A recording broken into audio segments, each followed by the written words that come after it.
محترم سامعین، آج کا دن جمعہ کا دن ہے اور یہ مہینہ ذوالحجہ یعنی اسلامی سال کا آخری مہینہ ہے، اور ہم یہ جانتے ہیں کہ اس مہینے کے 10 تاریخ کو قربانی جیسی عظیم عبادت سے اپنے آپ کو ہم سرفراز کرتے ہیں اور اللہ کے نزدیک اس کی رضا اور خوشی کو پانے کی کوشش کرتے ہیں۔ لہٰذا اسی کے پیش نظر میں آپ لوگوں کے سامنے عشرہ ذوالحجہ کی مختصر فضیلت اور اس میں مستحب اعمال اور چند اہم قربانی کے مسائل کو پیش کرنے کی کوشش کروں گا۔ سب سے پہلے اس بات کو ہم جان لیں کہ اللہ تبارک و تعالیٰ نے اپنے بندوں کے لیے اپنی رحمت کو بہت سارے مواقع پر خاص کیا ہے، اور بہت سارے ایسے ایام اور ایسے وقت اور گھڑی کا ہمارے اوپر نفاذ کیا ہے جس سے ہم اس کی رضا اور خوشنودی کو زیادہ سے زیادہ حاصل کر سکتے ہیں۔ تو اللہ تبارک و تعالیٰ کے نزدیک افضل ایام کئی ایک ہیں، جیسا کہ حدیث کے اندر اس بات کی وضاحت موجود ہے کہ اللہ کے رسول صلی اللہ علیہ وسلم نے بیان کیا ہے، بتایا ہے کہ اللہ کے نزدیک کئی ایک افضل ایام ہیں، جیسے کہ جمعہ کا دن، جس کو آج جمعہ کا دن، یہ بھی افضل دنوں میں سے۔ اللہ کے رسول صلی اللہ علیہ وسلم کی حدیث ہے کہ یہ سید الایام ہے، یعنی جمعہ جو ہے سید الایام ہے، دنوں کا سردار ہے، اور یہ ہفتہ واری عید بھی ہے۔ اس لیے ہمیں اس دن خالص طور پر اللہ کی عبادت میں سرخرو ہونے کے لیے اور محنت کرنے کے لیے فارغ کیا گیا ہے، اور ہمیں جمع ہونے کا حکم دیا گیا ہے تاکہ ہم اللہ کے گھروں میں سے کسی بھی گھر میں یا تمام گھروں میں جمع ہوں ہم مسلمان، اور اللہ سے رجوع کریں، اپنے گناہوں اور خطاؤں کی معافی مانگیں۔ تو جمعہ ہے، یہ جمعہ بھی افضل ایام میں سے۔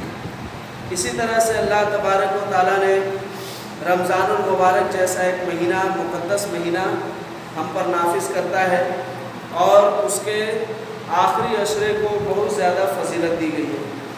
آخری عشرے میں عمل کرنے والا، شب قدر کو تلاش کرنے والا، گویا کہ بہت زیادہ نیکیوں کو جمع کرنے والا ہے۔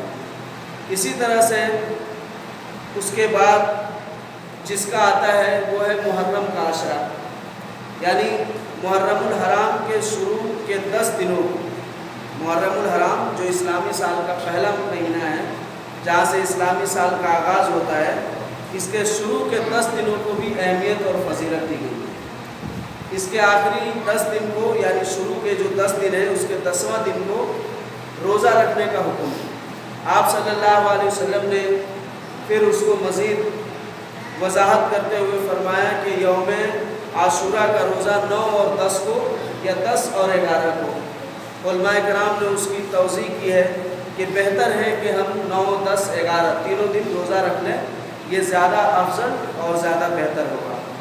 اس کے بعد جس عشرے کی فضیلت بیان کی گئی ہے وہ ہے عشرہ ذوالحجہ، یعنی یہ جو مہینہ ہمارے اوپر نافذ ہوا ہے، جو اسلامی سال کا آخری مہینہ ہے، اس کے ابتدائی 10 دنوں کو اہمیت دی گئی۔ یہ 10 دن کے اندر کئی ایک دن اور زیادہ اہمیت والے ہیں، جیسے کہ یوم عرفہ 9 تاریخ، یوم النحر 10 تاریخ، اور یوم القر یعنی ٹھہرنے کی تاریخ، تو وہ ہے 11 تاریخ، اور ایام تشریق یعنی 12 اور 13۔ تو 10 دن کے بعد پھر 3 دن، لیکن ان 3 دنوں کے پہلے جو 10 دن ہیں اس کی بہت زیادہ فضیلت بیان کی گئی۔ تو اب یہ جو تمام ایام اللہ تبارک و تعالیٰ کے نزدیک افضل ہے، اور اس میں عمل کرنے والا بندہ گویا اللہ تبارک و تعالیٰ کے نزدیک بہت ہی زیادہ نیکیوں کا کمانے والا، اللہ کی رحمت کے قریب، اللہ کے یعنی عنایات اور بخشش کا بے شمار حاصل کرنے والا، ان تمام میں سب سے زیادہ افضل وہ شخص ہے جو ان 10 دنوں کو عمل میں لائے۔ یعنی ان تمام افضل ایام میں سب سے افضل 10 دنوں کو قرار دیا گیا، اور وہ 10 دن کون ہیں؟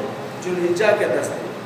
اللہ کے رسول صلی اللہ علیہ وسلم نے کہا افضل ایام الدنیا، افضل ایام الدنیا ایام العشر، یعنی الذی الحجہ، یعنی دنیا کے اندر اللہ کے نزدیک جو بھی افضل ایام ہیں، دنیا میں اللہ کے نزدیک جو بھی افضل ایام قرار دیے گئے ہیں کتاب و سنت کی روشنی میں، غیر کتاب و سنت کی روشنی میں نہیں، جیسے کہ کتاب و سنت کے علاوہ بھی بہت سارے افضل ایام لوگوں نے بنا رکھے ہیں، جیسے وہ شب برات کا حلوہ والا دن، رجب کا، شب معراج والی رات، اور نہ جانے کیا کیا، یہ سب اپنی طرف سے افضل ایام بنائے۔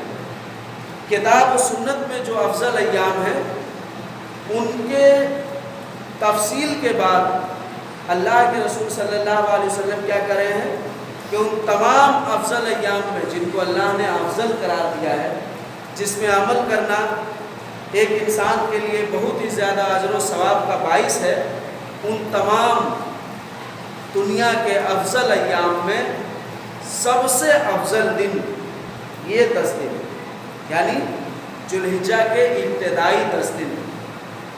اللہ کے رسول صلی اللہ علیہ وسلم نے جب یہ حدیث بیان کی تو صحابہ کرام نے سوال کیا کہ اللہ کے رسول، کیا یہ جو آپ 10 دن افضل بتا رہے ہیں، کیا یہ عمل جو 10 دن میں ہم عمل کریں گے، جو بہت زیادہ اللہ کے نزدیک افضل ہے اور بہت زیادہ اجر و ثواب کا باعث ہے، کیا یہ ثواب ایک مجاہد پا سکتا ہے؟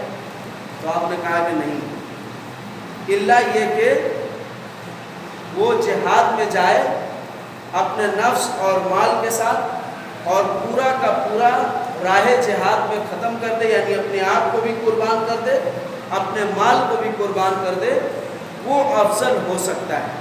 یعنی اس کی افضلیت کو آپ اس طرح سمجھیں کہ جیسے دیگر ایام میں آپ بہت زیادہ نفلی نماز پڑھ رہے ہیں، نفلی روزہ رکھ رہے ہیں، وہ اتنا زیادہ ثواب آپ حاصل نہیں کر سکتے جتنا زیادہ ثواب آپ ان 10 دنوں میں اگر نفلی روزہ رکھتے ہیں اور نفلی نماز پڑھتے ہیں، تو جو ثواب ان 10 دنوں کے اندر آپ کو مل جائے گا، وہ ثواب دیگر ایام میں اس طرح عمل کرنے سے آپ کو نہیں ملنے والا۔ کچھ علماء کرام نے لوگوں کے سوالات پر یہ رائے پیش کی یا اپنی طرف سے ایک بات پیش کی ہے، وہ یہ، جیسے کہ اس میں علامہ ابن تیمیہ رحمۃ اللہ علیہ ہیں، علامہ ابن قیم رحمۃ اللہ علیہ ہیں، اور حافظ ابن حجر، عبدالحق محدث دہلوی اور بھی کبار علماء کرام نے یہ بات بیان کی ہے کہ عشرہ ذو الحجہ یعنی شروع کے 10 دن ذو الحجہ کے، یہ رمضان کے آخری 10 دنوں سے افضل ہے، مگر اس کی 10 راتیں، دن اور رات ہوتا ہے نا، تو دن رمضان کے آخری 10 دنوں سے افضل ہے، مگر اس 10 دنوں کی راتیں رمضان کے آخری 10 دنوں کی راتوں سے غیر افضل ہے، بلکہ رمضان کے آخری 10 دنوں کی راتیں اس سے زیادہ افضل ہے۔ وجہ یہ ہے کہ اس میں زیادہ تر جو اعمال ہیں وہ دن میں کرنے کا حکم ہے، اور رمضان کے آخری 10 دنوں کے جو اعمال ہیں وہ زیادہ تر رات میں کرنے کے لیے، تو اس اعتبار سے وہ رات افضل ہو جائے گی اور اس کا دن افضل ہو جائے گا۔ اس طرح سے ایک توضیح پیش کی گئی۔ تو کہنے کا مطلب ہے کہ اللہ کے نزدیک تمام ایام میں سب سے افضل ایام عشرہ ذو الحجہ ہے۔ عشرہ ذو الحجہ اللہ تبارک و تعالیٰ نے قرآن میں اس کی قسم بھی کھائی ہے، جیسا کہ کہتا ہے والفجر ولیال عشر، قسم ہے فجر کی اور 10 راتوں کی یا 10 دنوں کی، لیال کا کہ دن اور رات دونوں مراد ہوتا ہے، اور اللہ تبارک و تعالیٰ نے یہاں 10 راتوں کی قسم کھائی ہے، اس لیے کہ بناوٹ کے اعتبار سے، اللہ کی مخلوق ہونے کے اعتبار سے سب سے پہلے رات ہے، پھر دن ہے۔ اللہ نے سب سے پہلے رات کو بنایا، پھر دن کو بنایا، اس لیے اللہ نے رات کی قسم کھائی ہے، جس کے بعد دن ہونا ہی ہے۔ جیسے کہ آج جمعہ کا دن ہے اور شام ہوگا تو جمعہ کی شام نہیں ہوگی، وہ سنیچر کی شام ہوگی، تو اس کا دن تو ہم لوگ سمجھ لیے، لیکن رات، اس کی رات کہاں گئی؟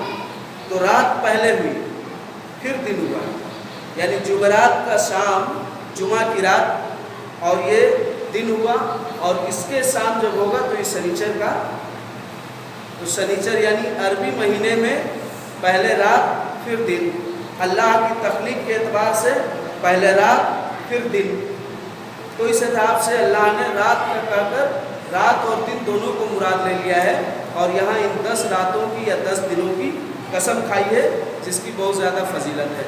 اسی طرح اس کے اندر فضیلت کا سبب ایک یہ بھی ہے کہ اللہ تبارک و تعالیٰ نے اس کے اندر یوم عرفہ رکھا ہے۔ یوم عرفہ کا مطلب ہوا کہ 9 تاریخ 9 ذی الحجہ، یہ 9 ذی الحجہ کو حج اکبر کا دن بھی کہا جاتا ہے، اور حدیث کے اندر ہے کہ اللہ تبارک و تعالیٰ اس دن اپنے بندوں کو اس قدر جہنم کے آگ سے آزاد فرماتا ہے، ان کے گناہوں کو بخش دیتا ہے، جو اور کسی افضل ایام میں یا کسی اور دن اللہ تبارک و تعالیٰ اتنی کثیر تعداد میں اپنے بندوں کی بخشش نہیں کرتا ہے۔ تو اس لیے یہ یوم عرفہ کا دن بھی اس میں شامل ہے۔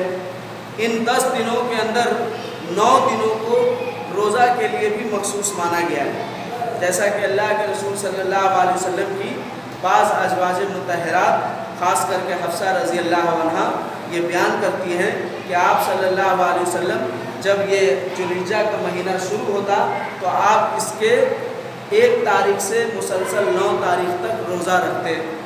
10واں تاریخ یوم النحر ہے، لہٰذا وہ عید کا دن ہے، اس لیے اس دن روزہ حرام کیا گیا ہے۔ جیسا کہ بہت سارے لوگ کہتے ہیں نا کہ عید میلاد النبی، نبی کے پیدائش کی عید، تو جب ان سے بہت ساری باتیں پوچھی جاتی ہے، پوچھا جاتا ہے شریعت میں اس کا کیا ثبوت ہے، کہاں سے آیا، تو وہ یہ بتاتے ہیں کہ اللہ کے رسول نے بھی منایا۔ تو کہا جاتا ہے کیسے منایا؟ تو کہتے ہیں اللہ کے رسول نے بتایا کہ ہم سوموار کے دن پیدا ہوئے، تو سوموار کے دن پیدا ہوئے تو آپ سوموار کا روزہ رکھتے ہیں۔ تو روزہ ہے اور عید ہے، یہ دونوں ایک ساتھ نہیں ہو سکتا ہے۔ جیسا کہ دیکھیے اس 10 دنوں کے اندر آپ صلی اللہ علیہ وسلم 9 دن روزہ رکھتے تھے، 10واں دن روزہ نہیں رکھتے تھے۔ اس لیے نہیں رکھتے تھے کہ 10واں دن عید کا دن ہے، تو عید کے دن روزہ نہیں ہوتا ہے، تو آپ دلیل دیتے ہیں روزہ کی اور مناتے ہیں خوشی، تو اس طرح سے نہیں ہے۔ اسلام نے جس دن روزہ کا مختص کیا ہے اس دن میں عید نہیں، اور جس دن عید کے لیے مختص کیا ہے اس دن روزہ نہیں۔ جیسے کہ ہم اور آپ سبھی جانتے ہیں کہ رمضان کے 30 یا 29 دن جو ہم روزہ رہتے ہیں اس میں عید نہیں ہے۔ رمضان کے 30 یا 29 دن جو ہم روزہ رہتے ہیں اس میں عید نہیں ہے۔ عید کب ہے؟ اس مہینہ کے ختم ہونے کے بعد جو شوال کا مہینہ شروع ہوتا ہے اس کے پہلے تاریخ کو عید رکھا گیا، کیونکہ روزہ اور عید ایک ساتھ نہیں چلتا ہے۔ تو اسی لیے یہ بات ہم لوگوں کو اپنے ذہن میں بیٹھانی چاہیے، ذہن نشین کرنی چاہیے۔ لہٰذا ام المومنین اور بہت ساری نبی اکرم صلی اللہ علیہ وسلم کی بیویوں سے یہ منقول ہے کہ آپ صلی اللہ علیہ وسلم عشرہ ذی الحجہ کے 1 تاریخ سے 9 تاریخ تک روزہ رکھتے تھے، 10ویں کو نہیں رکھتے تھے۔ اور پھر مخصوص یوم عرفہ کے روزے کی فضیلت بھی بیان کی گئی ہے، جیسا کہ آپ صلی اللہ علیہ وسلم فرماتے ہیں کہ رمضان کے روزے کی فضیلت آپ لوگوں کو معلوم ہے۔ نفلی روزے کے بارے میں آپ فرماتے ہیں کہ جو شخص 1 روزہ رکھتا ہے تو اللہ تبارک و تعالیٰ 70 سال کے حساب سے اس سے جہنم کو دور کر دیتے ہیں، یا جہنم کے آگ کو اس سے دور کر دیتے ہیں۔ اسی طرح سے محرم الحرام کے اندر جو 10 تاریخ کا روزہ رکھا جاتا ہے جس کو یوم عاشورہ کا روزہ کہا جاتا ہے، اس کی فضیلت آپ صلی اللہ علیہ وسلم نے بیان کی ہے کہ یہ تمہارے گزشتہ 1 سال کے گناہوں کا کفارہ ہے۔ یعنی محرم سے نیا سال جو شروع ہوتا ہے تو وہاں اس سے پہلے جو آپ گناہ کیے 1 سال، اس کے گناہوں کا کفارہ یہ عاشورہ کا روزہ بن جاتا ہے۔ اور یوم عرفہ کے روزے کی خاص فضیلت آپ نے جو بیان کی ہے وہ کسی روزے کو حاصل نہیں۔ وہ کیا ہے کہ آپ صلی اللہ علیہ وسلم فرماتے ہیں کہ جو یوم عرفہ کا روزہ رکھتا ہے اس کے اللہ تبارک و تعالیٰ نے اس کے 1 سال آگے جو آنے والا ہے، یعنی جو سال شروع ہو رہا ہے، اس 1 سال کے گناہ اور جو 1 سال ختم ہو گیا پیچھے، اس کے 1 سال کے گناہ کو بخش دیتا ہے۔ تو اس طرح سے اگر آپ محرم کے عاشورہ کا بھی روزہ رکھیں، عرفہ کا بھی روزہ رکھیں اور رمضان کا بھی روزہ رکھیں اور اسی طرح شوال کا بھی روزہ رکھے ہیں، تو الحمدللہ آپ کے اندر بہت زیادہ نیکیوں کا ذخیرہ جمع ہوگا۔ تو اس طرح سے یہ عرفہ کا روزہ جو کس میں داخل ہے؟ عشرہ ذوالحجہ میں۔ ذوالحجہ کے ابتدائی 10 دنوں کے اندر 9 تاریخ کو عرفہ کا روزہ ہے۔ یہ حاجی جس دن عرفہ میں وقوف کرتے ہیں اس دن وہ رکھتے ہیں، مگر ہم لوگوں کے لیے ہم یا تو یہ کر سکتے ہیں، کچھ لوگ اس میں مختلف بھی ہیں، یعنی کچھ علماء کرام نے اختلاف کیا ہے۔ اختلاف یہ کیا ہے کہ یہ جو عرفہ کا روزہ ہے کس دن رکھا جائے، 9 تاریخ کو، 8 تاریخ کو یا 7 تاریخ کو، کیونکہ وہ یہ مانتے ہیں کہ جس دن حاجی حضرات عرفہ میں رکیں گے، عرفات کے میدان میں، اسی دن یہ روزہ رکھا جائے گا۔ تو وہ کبھی 7 کو رکتے ہیں، کبھی 8 کو رکتے ہیں، کبھی 9 کو رکتے ہیں، تو اس اعتبار سے کس دن رکھا جائے گا؟ تو یہ کچھ علماء کا ہے، مگر صحیح موقف یہ ہے کہ یہ وقوف سے اس کا مسئلہ نہیں ہے، حاجیوں کے عرفات میں ٹھہرنے سے اس کا مسئلہ نہیں ہے، یہ 9 تاریخ کو رکھا جائے گا۔ مگر کچھ لوگ علماء کی ان باتوں کی طرف بھی جانا چاہتے ہیں، تو ان کے لیے زیادہ بہتر ہے کہ وہ 1 سے 9 تاریخ تک روزہ رکھیں، بات ہی ختم ہو جائے گی، یا پھر وہ ان کو اگر بہت زیادہ شک ہے تو وہ 7، 8، 9 3 دن روزہ رکھ لیں، یا اگر ان کو یقین ہے اور اچھی طرح سے ان کے پاس علم پہنچ چکا ہے یا مطمئن ہے تو وہ صرف 9 تاریخ کا روزہ رکھ سکتے ہیں۔ اس طرح سے عرفہ کا روزہ وہ رکھ کر کے اس ثواب کو حاصل کر سکتے ہیں۔ اسی طرح سے عرفہ کے دن کو حج اکبر کا دن بھی کہا گیا ہے، اور جیسا کہ میں نے بتایا کہ اس میں اللہ بہت زیادہ اپنے بندوں کی مغفرت فرماتا ہے۔ اسی طرح سے اس کے اندر یوم النحر بھی ہے۔ یوم النحر 10 تاریخ کو ہے، یعنی یوم النحر یعنی قربانی کا دن۔ اللہ تبارک و تعالی اس دن اپنے بندوں کی طرف سے جان کی قربانی کو پسند کرتا ہے، اور اللہ کے رسول صلی اللہ علیہ وسلم نے کہا کہ اللہ کے نزدیک اس دن کی بہت زیادہ اہمیت ہے، لہٰذا جانور قربان کرنا بہت ہی بڑا ثواب کا کام ہے۔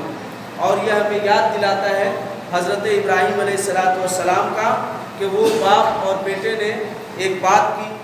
آپ غور کیجئے، اس تاریخ پر روشنی ڈالیے اور غور کیجئے کہ حضرت ابراہیم علیہ السلام کو اللہ تبارک و تعالیٰ نے آزمایا، ان کے جان سے، مال سے، بیوی بچوں سے لے کر ہر اعتبار سے اللہ نے ان کو آزمایا، اور وہ ہر اعتبار سے اللہ کے بارگاہ میں کامیاب ہو گئے، سرخرو ہو گئے، تو اللہ تبارک و تعالیٰ نے انہیں انعام اور اکرام سے نوازا، اور ان کے اس عمل کو قیامت تک کی صبح کے لیے تمام امتوں میں نافذ کر دیا۔ اللہ کہہ رہا ہے کہ ابراہیم نے خواب دیکھا کہ میں اپنے بیٹے کو ذبح کر رہا ہوں، انی اذبحک فانظر ماذا تری۔ حضرت ابراہیم علیہ السلام اپنے بیٹے سے کہہ رہے ہیں، اسماعیل علیہ السلام سے، کہ میرے بیٹے میں خواب میں دیکھ رہا ہوں کہ تمہیں میں ذبح کر رہا ہوں۔ قرآن بیان کر رہا ہے، اس پر تمہاری کیا رائے ہے؟ حضرت اسماعیل علیہ السلام کہتے ہیں کہ میرے والد آپ اس کام کو کر گزریے، افعل ما تؤمر، اے نبی، اے میرے والد، آپ کو اللہ نے جو کام کرنے کا حکم دیا ہے اس کام کو آپ بجا لائیے، آپ مجھے اس کے راہ میں ذبح کر دیجئے، ستجدنی انشاءاللہ من الصابرین، عنقریب آپ ہم کو صبر کرنے والوں میں پائیں گے۔ تو غور کیجئے کہ بہت سارے انبیاء کرام نے اپنے لیے اولاد کی دعا کی، بیٹے کی دعا کی، اللہ تبارک و تعالیٰ نے انہیں آخر عمر میں اولاد سے نوازا۔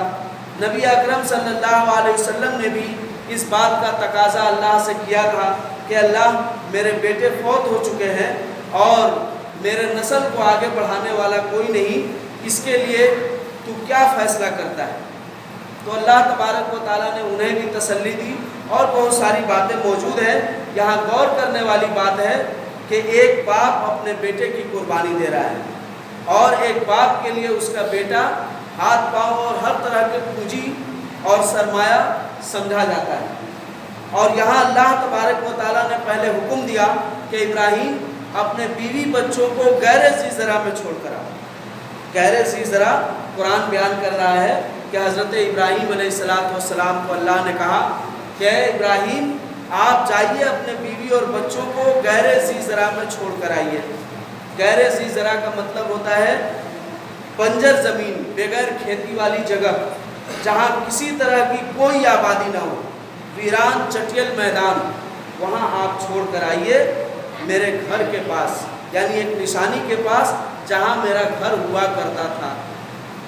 طوفان نوح میں مورخین بیان کرتے ہیں کہ طوفان نوح میں اللہ کا گھر خانہ کعبہ ڈھہ گیا، سیلاب کے سپرد ہو گیا، تباہ و برباد ہو گیا۔ اس کی نشانی بچی تھی جو حضرت ابراہیم علیہ السلام کو معلوم نہیں، لیکن اللہ نے حضرت ابراہیم علیہ السلام کو ان کی بیوی بچوں کے ساتھ وہاں بھیجا تاکہ پھر سے دوبارہ اس گھر کی تعمیر کرائی جا سکے۔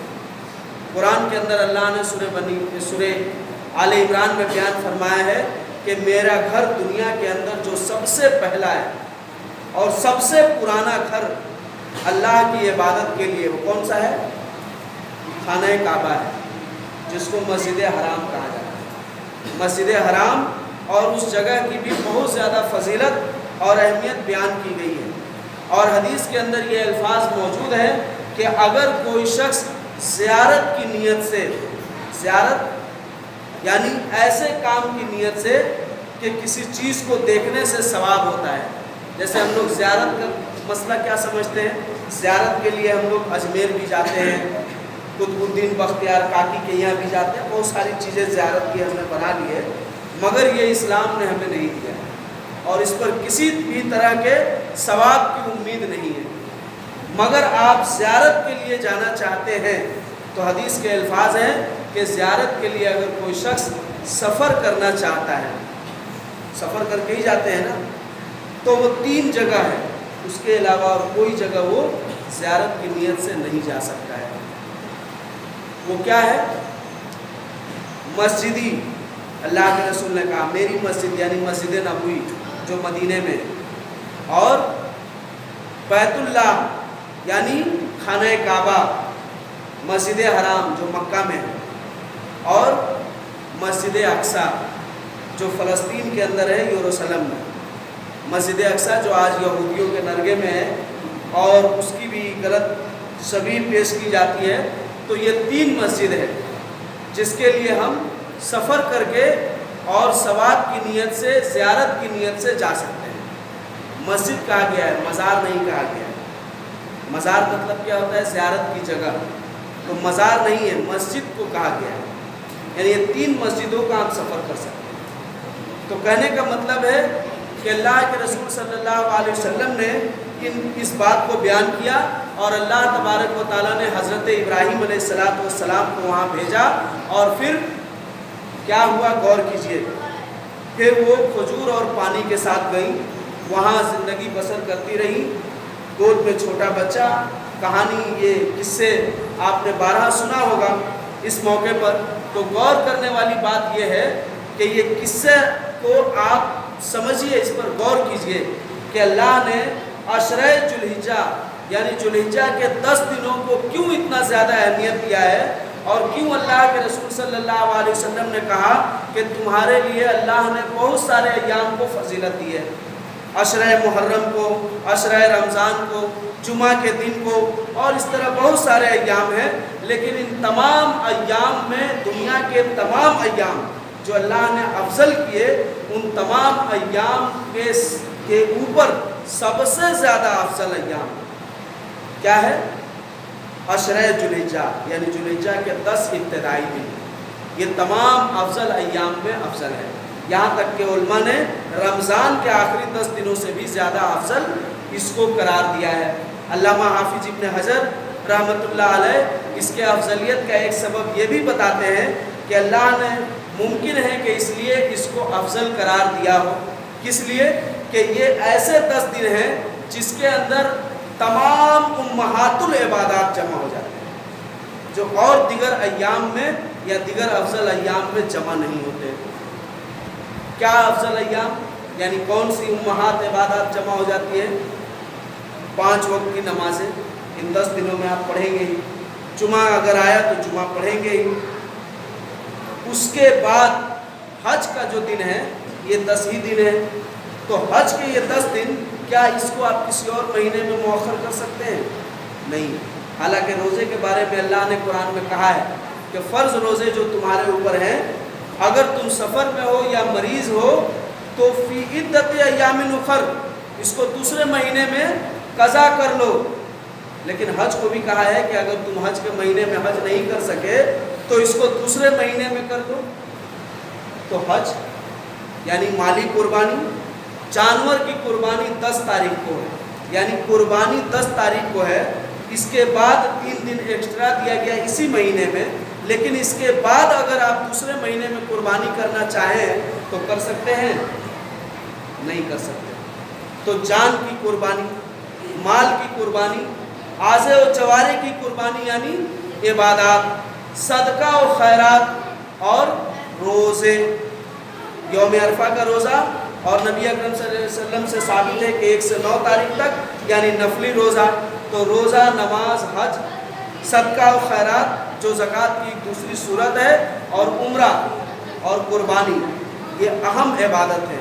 یعنی تمام عبادتوں کا یہ مجموعہ اور تمام عبادتوں میں اہم عبادتیں ان 10 دنوں میں جمع ہو جاتی ہیں، جو کسی اور دنوں میں جمع نہیں ہو سکتی، نہ آپ کر سکتے ہیں۔ اسی طرح تکبیرات ہیں، اللہ اکبر، اللہ اکبر، لا الہ الا اللہ، اللہ اکبر، اللہ اکبر وللہ الحمد، اس کے کئی ایک سیگے آئے ہیں۔ یہ تکبیرات بھی آپ دیگر دوسرے دنوں میں نہیں پڑھ سکتے ہیں، مگر ان 10 دنوں کے اندر آپ پڑھ سکتے ہیں۔ 10 دن تک، 12 دن تک، 13 دن تک لاسٹ پڑھ سکتے ہیں آپ، پھر اس کے بعد اس میں بھی اس کا موقع نہیں دیا گیا ہے۔ تو اسی لیے علامہ حافظ ابن حجر کہتے ہیں کہ شاید اسی سبب کی وجہ سے اللہ نے اس کو تمام افضل ایام میں سب سے افضل قرار دیا ہے۔ اور یہاں بھی جب حضرت ابراہیم علیہ السلام کے واقعات کو آپ نظر میں رکھیں تو اللہ تعالیٰ نے حضرت ابراہیم علیہ السلام کو جو 3 طریقے سے آزمایا، ان کی بیوی بچوں کو کہا کہ گہرے سی زرع میں چھوڑاؤ، وہاں وہ پانی اور کھجور کے ساتھ چھوڑا ہے۔ آپ غور کیجئے کہ آج کے دور میں یہ ڈیجیٹلائزیشن کا دور ہے، جب ہم کسی سے دور ہوتے ہیں اور وہ میرا بہت زیادہ چہیتا ہوتا ہے، تو آج کال کے بعد ایک نیا نکلا ہے، اس کو کیا کہتے ہیں؟ کال سے آپ بات تو کر سکتے ہیں، لیکن کال کے بعد ایک نیا کال بھی نکلا ہے جس سے آپ بات کر کے اطمینان کر سکتے ہیں۔ وہ کیا ہے؟ Video call. اس کے بہت سارے ایپ نکلے ہیں، ایمو پر بھی کر سکتے ہیں، واٹس ایپ کے ذریعے کر سکتے ہیں، بہت سارے طریقے ہیں، تو آپ تسلی کر لیتے ہیں۔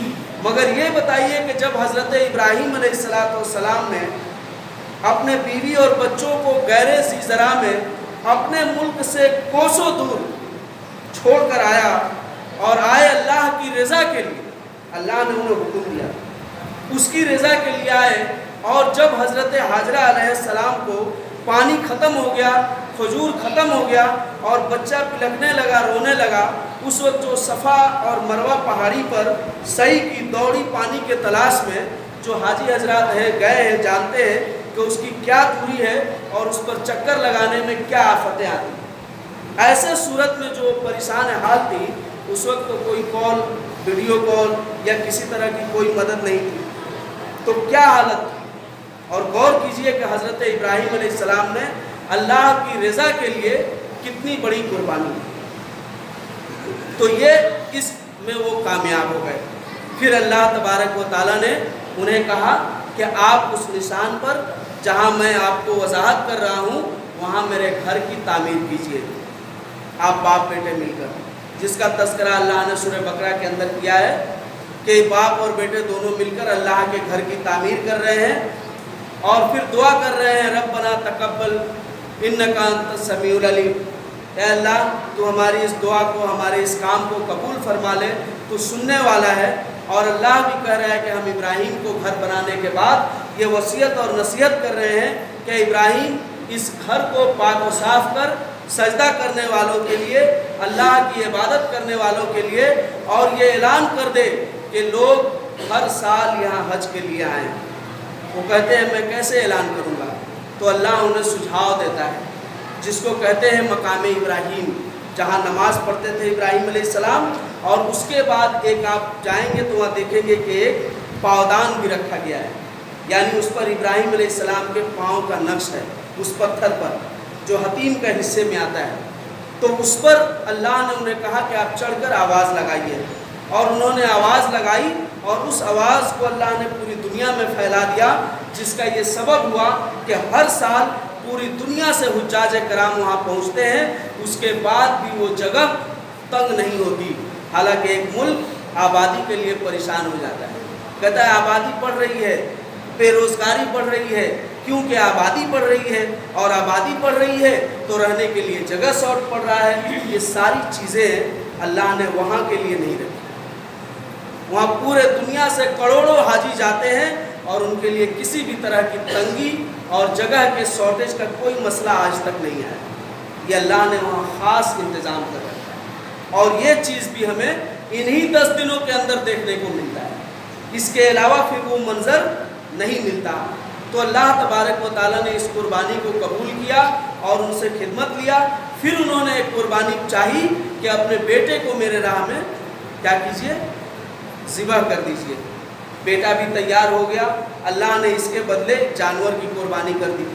آپ غور کیجئے کہ اگر وہی قربانی آج تک چلتی تو کیا ہر بیٹا اپنے باپ کے لیے اور ہر باپ اپنے بیٹے کے لیے یہ عمل آج کر سکتا تھا؟ نہیں کر سکتا۔ آج کے دور میں تو بالکل نہیں ہوتا، کیونکہ آج کے دور میں آپ دیکھ ہی رہے ہیں کہ نبی کے نام پر گھومنے والے، جھومنے والے، حلوہ، مٹن، پلاؤ، کباب کھانے والے بے شمار ملیں گے۔ آبادی کے حساب سے ہندوستان میں وہی زیادہ ہیں، مگر نبی اکرم صلی اللہ علیہ وسلم نے جو عمل کرنے کے لیے کہا ہے اس کے لیے بہت ہی کم آدمی، اس کے لیے نہ کے برابر آدمی۔ تو یہ غور کرنے والی بات ہے۔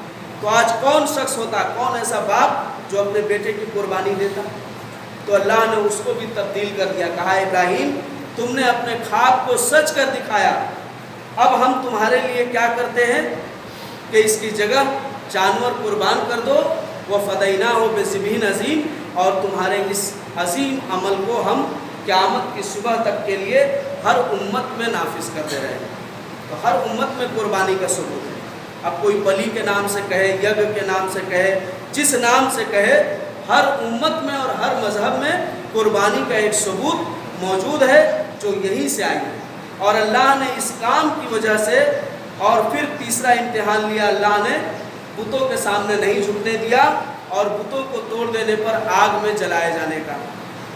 آگ میں جلائے جانے کے وقت اللہ تعالیٰ نے فرشتوں کو بھیجا اور کہا ابراہیم اگر کوئی ضرورت ہے یا آپ ڈر رہے ہیں تو کہیے، ہم آپ کی مدد کرتے ہیں۔